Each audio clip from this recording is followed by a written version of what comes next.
gimana sih caranya kita bisa kerja di luar negeri, step-stepnya seperti apa aja gitu ya. Nah, di video ini gue akan menjelaskan beberapa tips dan pengalaman. Juga gue dapat beberapa bisik-bisikan dari HR yang ada di Eropa, yang ada di Poland. Jadi yang pertama, langsung aja. Pertama, menurut gue yang lo harus lakukan adalah lo tanya diri sendiri, kayak kenapa lo mau kerja di luar negeri?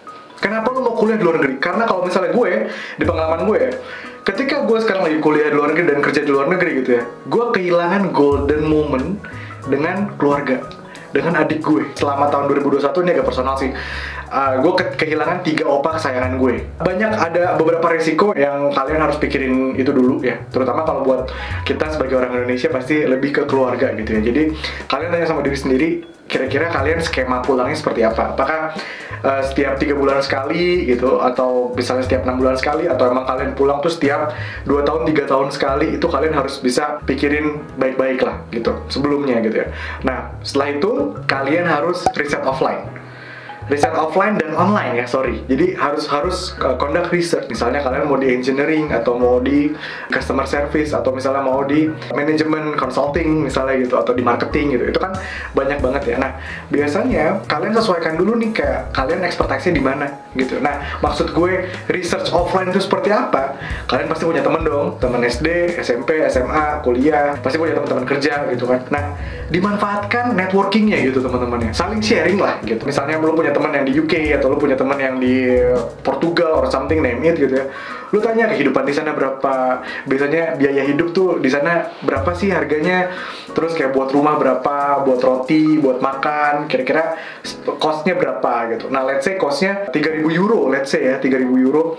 Terus lu gaji lu misalnya 3.000 euro juga, ya berarti lu gak dapat apa-apa dong gitu. Mendingan lu di Indo misalnya gitu. Banyak banget matrix ya sebenarnya. Ini personal banget gitu. Menurut gua lu harus research offline dengan cara ketemu dengan teman-teman lo, atau rekan kerja lo, atau teman-teman lo yang lain yang udah keluar negeri gitu ya, yang memang mereka kerja atau kuliah gitu at least, karena mereka lebih paham gitu ya, lebih paham dari sisi lingkungannya dan dari sisi cara industrinya dan bekerjanya seperti apa dan lain-lain gitu ya. Terus habis itu online-nya ya, lo cari di internet gitu ya, lo cari di internet dan carinya kayak gini. Misalnya sebelum gue ke Poland, gue cari tahu dulu nih harga apartemen ini rata-rata berapa.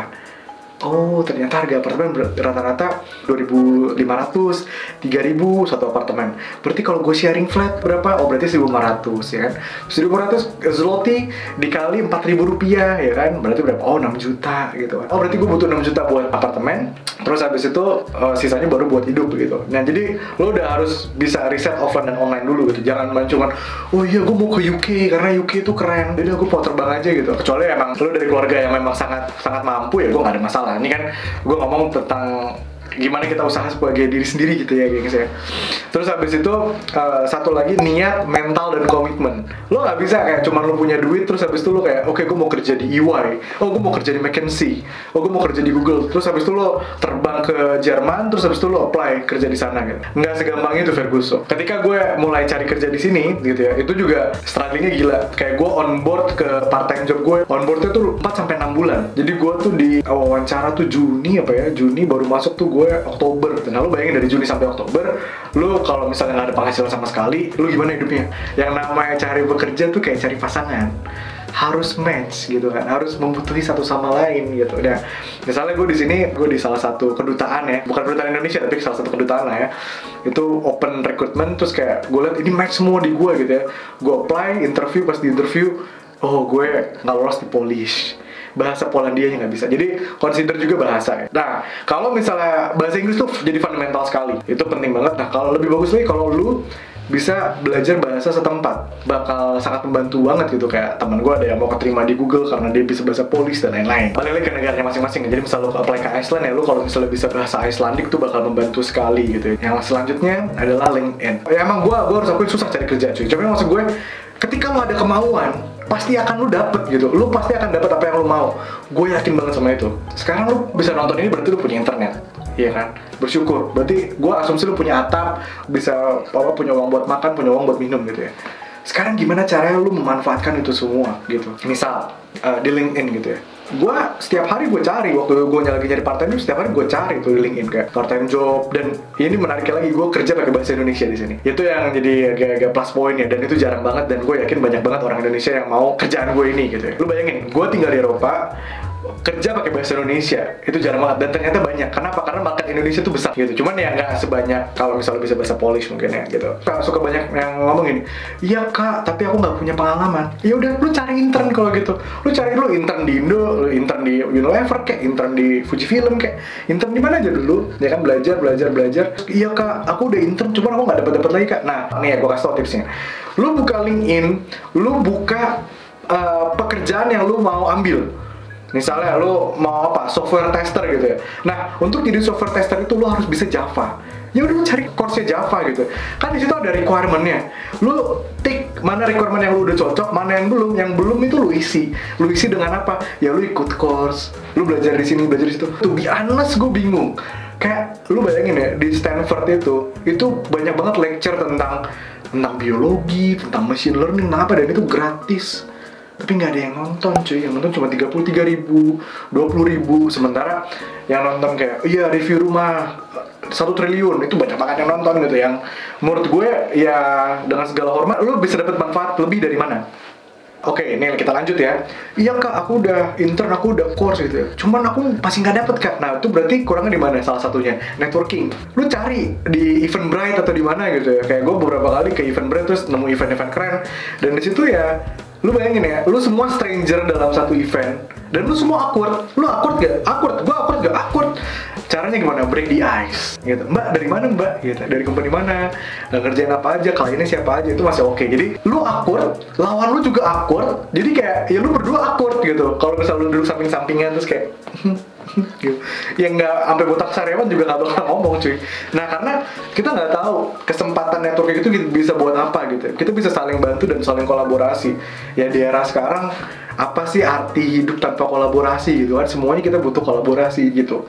Terus abis itu kalau misalnya di luar negeri juga plus poinnya adalah lu belajar hidup mandiri. Kita enak kayak di Indo ada mbak Indomie ya, mbak nasi goreng buntut ya kan, wah asik banget.